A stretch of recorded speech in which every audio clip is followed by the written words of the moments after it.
Magkakaroon ng joint monitoring at assessment sa kasulukuyang sitwasyon ng libu-libong internally displaced persons matapos ang Marawi Siege para matukoy ang kanilang mga pangangailangan. Yan ang ulat ni Trisha Aragon ng PTV Cotabato. 7 na taon matapos ang Marawi Siege, patuloy pa ring hinaharap ng libu-libong internally displaced person o IDPs ang mga hamon sa kanilang pagbangon. Upang mapalakas ang pagtugon sa kanilang pangangailangan, nagsagawa ng dialogo ang Ministry of Social Services and Development o MSSD-BAR kasama ang mga pinuno ng mga komunidad ng IDPs sa Marawi City. Ayon sa MSSD, magkakaroon ng joint monitoring at assessment sa kasalukuyang sitwasyon upang mas matukoy ang mga dapat tugunan na issue at mga pangangailangan. Binigyan din ng MSSD na ang mga programa ng pamahalaan ay nakabatay sa mga karapatan ng mamamayan.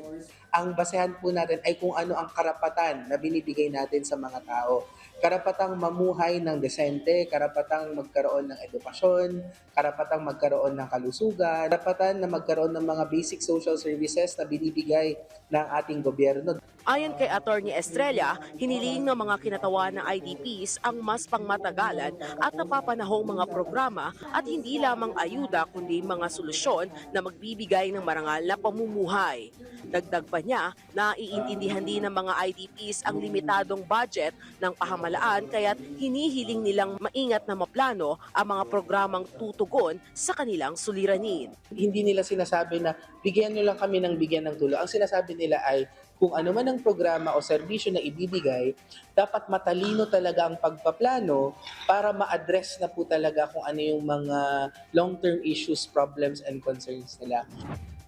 Patuloy naman nangangako ang MSSD na makikipagtulungan ito sa mga kaugnay na ahensya para sa mas makatao, inklusibo at pangmatagalang mga programa para sa mga pamilyang apektado ng Marawi Siege.